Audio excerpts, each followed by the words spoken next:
சிவபெருமான் அருளால் நல்லதாகவே நடக்கட்டும்.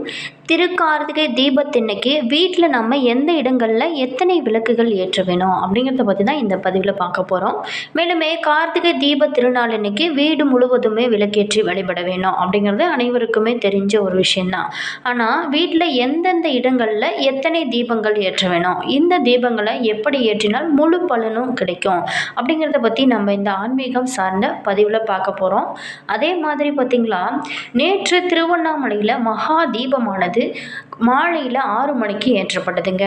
இது பார்த்திங்களா மழையிலும் எரிந்து கொண்டே இருப்பது ஒரு சிறப்பு அப்படின்னு சொல்லலாம். மேலுமே அது மட்டும் இல்லாமல் இப்போ பார்த்திங்களா இந்த கொட்டும் மழையில் கூட கிரிவலம் செல்கிற பக்தர்கள் ஏராளமாக வந்து கொண்டே இருக்கிறாங்க. நம்மளுடைய ஆன்மீக வழிபாட்டில் ரொம்ப முக்கியமானதாக சொல்லப்படுவது தீப வழிபாடு தாங்க. முறையான பூஜை முறைகள், மந்திரங்கள் இது எல்லாமே தெரியவில்லை அப்படின்னா கூட காலை மாலை என 2 வேளைகளில் தீபம் ஏற்றி வைத்து அதற்கு நமஸ்காரம் செஞ்சாலே போதுங்க. அப்படிப்பட்ட ஒரு பரிகாரத்தை பற்றி தான் நம்ம பார்க்க போகிறோம். மேலுமே உங்களுக்கு சிவபெருமான் பிடிக்கும் அப்படின்னா ஓம் நமச்சிவாய போற்றி, ஓம் நமச்சிவாய போற்றி, ஓம் நமச்சிவாய போற்றி அப்படிங்கிற மந்திரத்தை மறக்காமல் கமெண்ட் பாக்ஸ் செக்ஷனில் 3 முறை பதிவிடுங்க. அதே மாதிரி வீட்லேயும் சரிங்க, கோவில்கள்லேயும் சரிங்க, தீபம் ஏற்றும் பெண்கள் முக்கியமாக இந்த மாதிரியான தவறுகளை செய்யாதீங்க. அது என்ன அப்படிங்கிறத இந்த ஆன்மீகம் சார்ந்த பதிவில் நம்ம தொடர்ந்து பார்க்கலாம். வீடியோ உங்களுக்கு யூஸ்ஃபுல்லாக இருக்கும். வீடியோ பிடிச்சிருந்தா லைக் பண்ணுங்கள், கமெண்ட் பண்ணுங்கள், ஷேர் பண்ணுங்கள். நீங்கள் இன்னும் நம்ம சேனலை சப்ஸ்கிரைப் பண்ணாமல் இருந்தீங்களா சப்ஸ்கிரைப் பண்ணிட்டு கூடவே இருக்க பெல் பட்டனையுமே ப்ரெஸ் பண்ணிட்டு வாங்க வீடியோக்குள்ளே போகலாம். நம்மளுடைய வீடு அப்படின்னு இருந்தாலே காலை மாலை என 2 வேளைகளிலுமே தீபம் ஏற்றி பெண்களை பொறுத்த வரைக்கும் வழிபாடுகள் செய்யணும். அதே மாதிரி இந்த திருக்கார்த்திகை தீப திருநாளில் நேற்று மாலையில் காலையில் பரணி தீபமும் மாலையில் மழை உச்சியில் மகா தீபம் ஏற்றதுக்கப்புறம் தீபம் போட்டிருப்பீங்க. அது மட்டும் இல்லாமல் இன்றுமே கூட தீபத்தை நீங்கள் ஏற்றலாங்க. தீய சக்திகள் யாவுமே விலகி வீட்டில் லட்சுமி கடாசம் வசிக்கும் அப்படிங்கிற ஞான நூல்கள் அடிப்படையான தீபத்தை சிறப்பிக்கும் மாதம் தாங்க இந்த திருக்கார்த்திகை மாதம். இந்த மாதத்தில் திருவிளக்கேற்றி வழிபடுவது ரொம்ப விசேஷம். இந்த கார்த்திகை மாதம் முழுவதுமே நம்ம விளக்கேற்றி வழிபடலாம். அப்படி வாய்ப்பில்லாதவங்க குறைந்தபட்சம் இந்த 3 நாட்கள், அதாவது டிசம்பர் 2/12/2025 முதல் 3/12/2025, 4/12/2025 இந்த 3 நாட்களாவது வீட்டில் நீங்கள் விளக்கேற்றி வழிபடுவது ரொம்ப அவசியங்க. முதல் நாள் பரணி தீபத்தன்னைக்கும், அடுத்த நாள் நேற்று கார்த்திகை தீபத்தன்னைக்கும், அதற்கு மறுநாள் இன்று 3 நாட்கள் விளக்கேற்ற வேணுங்க. கார்த்திகை மாதத்தில் நம்மளோட வீடுகளில் 27 இடங்களில் தீபங்கள் ஏற்றி வைக்க வேணும் எனவும் சொல்லப்படுது. அது எந்த இடங்களில் எத்தனை தீபங்கள் ஏற்றுவது அப்படிங்கிற குறித்தும் நம்ம பார்க்க போகிறோம். வீடியோ உங்களுக்கு ரொம்ப யூஸ்ஃபுல்லாக இருக்கும்.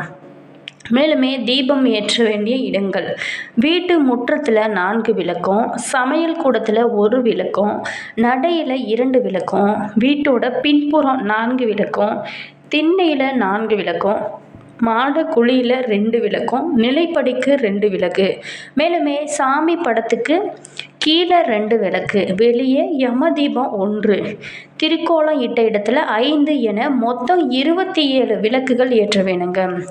ஆனால் அப்பார்ட்மெண்ட்டு மற்றும் மாடி வீடுகள் அதிகம் இருக்கும் தற்காலத்தில் மேற்சொன்ன முறைப்படி நீங்கள் விளக்கு ஏற்ற முடியாது. ஆகையினால வசதிக்கு ஏற்ப வீட்டுக்குள்ளேயும் வெளியிலுமாக மொத்தம் 27 விளக்குகளை ஏற்றி வைக்கிறது ரொம்ப சிறப்பு.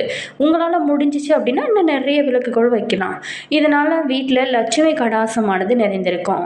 குறைந்தபட்சம் 27 விளக்குகள் ஏற்ற வேணும் அப்படின்னு சொல்லப்படுது.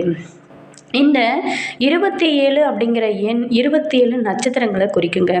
27 விளக்குகள் வைக்க முடியாதவங்க குறைந்தது 9 விளக்குகளாவது கட்டாயமாக ஏற்ற வேணும். வீடு முழுவதுமே ஏற்ற முடியலனாலும் பரவாயில்ல, நிலைவாசல் மற்றும் பூஜை அறையில் கண்டிப்பாக 2 விளக்காவது நீங்கள் ஏற்றுறது ரொம்ப நல்லது. மேலுமே தீபம் ஏற்ற உகந்த நேரம் அப்படின்னு பார்த்தோமா, பிரம்ம முகூர்த்தமான அதிகாலை 4 மணி முதல் 6 மணி வரையும், மாலையில் ஏற்றோம் அப்படின்னா 6 மணி முதல் 7 மணி வரையிலும் ஏற்றி வழிபட்டால் பல நன்மைகள் நடக்கும். பிரதோஷ வேளையான மாலையில் 4:30 to 6 சிவபெருமானுக்கும் நரசிம்ம மூர்த்திக்கும் ரொம்ப உகந்ததுங்க. இந்த வேளையில் தீபம் ஏற்றினாலே திருமணத்தடை, கல்வி தடை அனைத்துமே நீங்கும். களி மண்ணாலான விளக்கில் பசு நெய் கொண்டு பஞ்சத்திரி போட்டு விளக்கேற்ற வேணும். அம்பிகை வாசம் செய்வதாக நம்பப்படுதுங்க. மேலுமே பசு நெய்யை தீபத்தில் இடும் பொழுது அது சிவமாகிய ஜோதியோட சேர்ந்து சிவசக்தி சொரூபமாகிறது. தீபம் வைக்கும்போது கண்டிப்பாக சின்ன சின்ன துண்டுகளாக நறுக்கிய வாழை இலையை கீழே வைத்து அதன் மீது விளக்கேற்றது இன்னும் சிறப்பு. வாழை இலைக்கு பதில் பசு சாணம் கூட நீங்கள் வைக்கலாம். உங்களோட வசதிக்கு ஏற்ற மாதிரி நீங்கள் வச்சுக்கோங்க. பொதுவாகவே பார்த்தோமா, பௌர்ணமியுடன் கூடிய நாளாக கார்த்திகை தீபமானது வரும். ஆனால் இந்த ஆண்டு பார்த்திங்களா பௌர்ணமி 4ஆம் தேதியான பௌர்ணமியானது வருகிறது. அப்போ நம்ம இந்த நாளில் நம்ம முக்கியமாக செய்ய வேண்டிய விஷயங்கள், சில ஆண்டுகளில் பௌர்ணமியுடன் சேராமல் கார்த்திகை நட்சத்திரத்துடன் கணக்கு செஞ்சு கார்த்திகை தீப திருநாளானது நம்ம கொண்டாடப்படுறோம். கார்த்திகை என்பது தான் உகந்த நட்சத்திரம். எனவே அந்த நாளில் தான் வீடுகளில் தீபம் ஏற்றப்பட வேணும். கார்த்திகை மாதத்தில் வரக்கூடிய கார்த்திகை நட்சத்திரத்தன்னைக்கு இறைவன் ஜோதி ஸ்வரூபமாக காட்சி தருகிறாருங்க. சிவபெருமானுக்கு இந்த நாள் எத்தனை விசேஷமோ அத்தனை விசேஷமோ முருகனுக்குமே இருக்குங்க. கார்த்திகை பெண்களால் வளர்க்கப்பட்டவர் தான் முருகன். எனவே முருகரையுமே இன்று வழிபட்டாலே தீராத பிரச்சனை அனைத்துமே தீரும். மேலுமே குழந்தை பாக்கியத்திற்காக இயங்கிக் கொண்டிருக்கிறவங்க இந்த முருக வழிபாடு இன்னைக்கு செஞ்சீங்க அப்படின்னா முருகருக்காக விரதம் இருந்து நல்ல ஒரு பலன் கிடைக்கும். இன்று விரதம் இருக்க நினைக்கிறவங்க காலை முதல் ஒரு பொழுது இருங்க.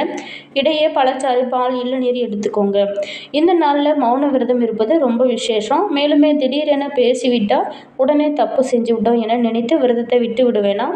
முருகா, ஓம் நமச்சிவாய, அண்ணாமலையாருக்கு அரோகரா என சொல்லிவிட்டு விரதத்தை நீங்கள் தொடங்கலாம். மாலை தீபம் ஏற்று வரைக்குமே மௌன விரதம் எடுத்துக்கொள்வது ரொம்ப நல்லது.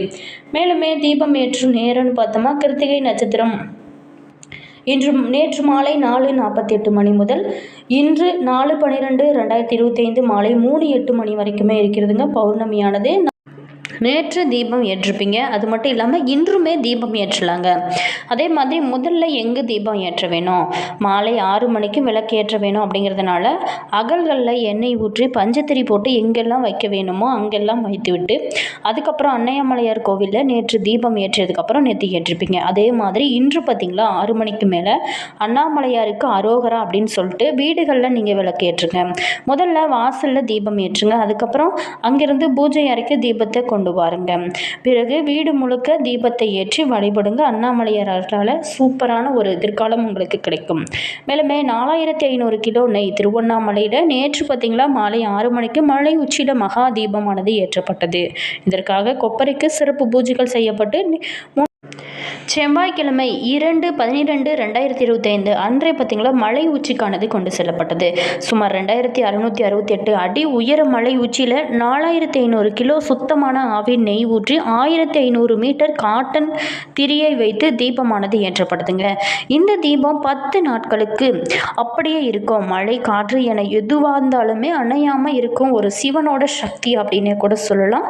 அப்படிப்பட்ட புண்ணியம் வாய்ந்த இந்த தீபத்தை நம்ம தரிசித்தாலே நமக்கு எவ்வளவு பெரிய பிரச்சனைகள் இருந்தாலுமே அது தீரும். அது மட்டும் இல்லாமல் இந்த அண்ணாமலையாரின் மலை உச்சியில் எரியும் இந்த தீபத்தை தரிசித்தபடியே கிரிவலம் வந்தாலே நம்மளுக்கு எவ்வளோ பெரிய கஷ்டங்கள் இருந்தாலுமே அது மறைய ஆரம்பிக்கும். மேலுமே நம்ம திருவண்ணாமலை சென்று தரிசிக்க முடியாதவங்க வீட்டு பூஜை அறையில் நீங்கள் சிவனை மனதார நினைத்து உங்களுக்கு என்ன பிரச்சனையோ அது எல்லாமே சிவன்கிட்ட சொல்லிட்டு நீங்கள் மனதார நினைத்து வேண்டிக்கோங்க. நிச்சயம் உங்களோட வாழ்க்கை சிறப்பாக ஆரம்பிக்கும். மேலுமே முடிந்த வரைக்குமே நிறைய தீபங்களை போற்றுங்க. அதே மாதிரி உங்களுக்கு எப்போல்லாம் டைம் கிடைக்குது அப்பெல்லாமே ஓம் நமச்சிவாய போற்றி, ஓம் நமச்சிவாய போற்றி அப்படிங்கிற மந்திரத்தை உச்சரித்தபடியே இருங்க. சிவபெருமான் அருள் நிச்சயம் உங்களுக்கு கிடைக்குங்க. மேலுமே திருக்கார்த்திகை தீபம் அப்படிங்கிறது திருவண்ணாமலை போன்ற முக்கிய கோவில்களில் ஏற்றப்படும் மகா தீபத்தை குறிக்குங்க.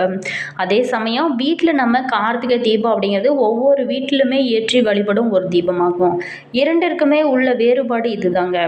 கோவிலில் ஏற்றப்படும் தீபம் பெரிய அளவிலான பொதுவான மகா தீபம். வீட்டில் ஏற்றி வழிபடுவது அப்படிங்கிறது நம்மளோட இல்லங்கள்லையும் சரிங்க, பூஜை அறைகளிலுமே விளக்குகள் ஏற்றி மகிழ்ச்சியாக கொண்டாடும் ஒரு தனி வழிபாடுன்னு சொல்லலாம். வழிபடலாம். திருக்கார்த்திகை தீபம் திருவண்ணாமலை போன்ற ஒரு குறிப்பிட்ட கோவில்களில் மிகப்பெரிய அளவில் ஏற்றப்படுவது தான் இந்த மகா தீபமானது. அது நேற்று சிறப்பாக மலை மீது அழகாக காட்சி கொடுத்ததுங்க. இன்றுமே எரியும். தொடர்ந்து 11 நாட்கள் இந்த தீபமானது எரிந்து கொண்டே இருக்கும். நீங்கள் இப்போ திருவண்ணாமலைக்கு கிரிவலம் செல்ல முடியல, திருவண்ணாமலை தீபத்தை காண முடியல அப்படின்னு நினைக்கிறவங்களும் இந்த 10 நாட்கள் எரிந்து கொண்டே இருக்குங்க. நீங்கள் தீபத்தை பார்த்து தரிசிக்கலாம். முடிஞ்சவங்க போயிட்டு வாங்க. நல்ல ஒரு மாற்றம் இருக்கும். வீடியோ பிடிச்சிருந்தா லைக் பண்ணுங்கள், கமெண்ட் பண்ணுங்கள், ஷேர் பண்ணுங்கள். நீங்கள் இது போல் தகவலை தெரிஞ்சுக்கணும் அப்படின்னாலும் நம்ம சேனலை சப்ஸ்கிரைப் பண்ணிக்கோங்க. கூடவே இருக்க பெல் பட்டனையுமே ப்ரெஸ் பண்ணிக்கோங்க. அப்போ தான் நாங்கள் போடுற ஒவ்வொரு வீடியோவுமே உடனுக்குடன் நோட்டிஃபிகேஷனை வந்து சென்றடையும். அதே மாதிரி உங்களோட கருத்து என்ன அப்படிங்கிறதையும் மறக்காமல் கமெண்ட் பாக்ஸ் செக்ஷனில் சொல்லுங்கள். உங்களுக்கு ஜோதிட ரீதியாக ஏதாவது சந்தேகங்கள் இருந்துச்சு அப்படின்னு நினச்சிங்களா, இந்த வீடியோக்கும் கீழே டிஸ்கிரிப்ஷனில் ஜோதிடரோட நம்பர் கொடுத்துருக்கோம். அந்த நம்பருக்கு நீங்கள் கால் பண்ணி பேசுனீங்க அப்படின்னா கட்டாயம் நல்ல ஒரு தீர்வு கிடைக்கும். All viewers, thank you.